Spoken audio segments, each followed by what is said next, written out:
दोस्तान मोहतरम व मोहतशम, एक सवाल बार बार पूछा भी जाता है और इस हवाले से हमारे मुआशरे के अंदर बड़ी तशवीश पाई जाती है कि मस्जिद का फ़ंड जो चंदा बख्श में जमा होता है या जुमे के दिन जो जमा होता है या वैसे कोई मस्जिद के लिए वक्फ़ करता है, तो उस वक्फ़ शुदा चंदे से में से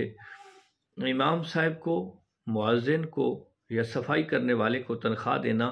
जायज़ है या नहीं। तो दोस्तान मोहतरम व मोहतशम, मस्जिद के फ़ंड में से इमाम साहब को तनख्वाह देना, मुअज्जिन को तनख्वाह देना या सफाई करने वाले को तनख्वाह देना या कारी साहब को तनख्वाह देना, खतीब साहब को तनख्वाह देना, ये जायज़ है। और इस हवाले से मकतब फ़िक्र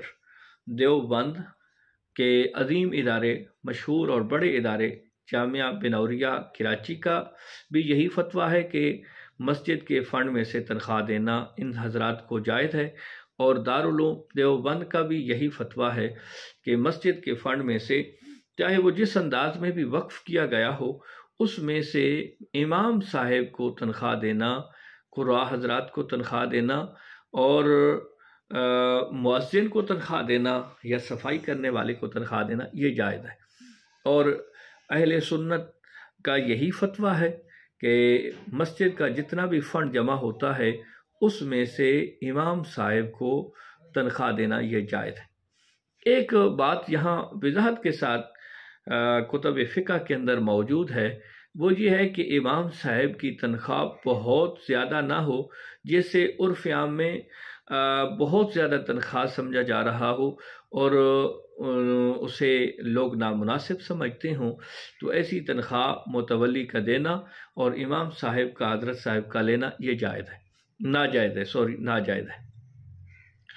हाँ, शुमी किस्मत ये है कि हमारे यहाँ इमाम साहिबान की जो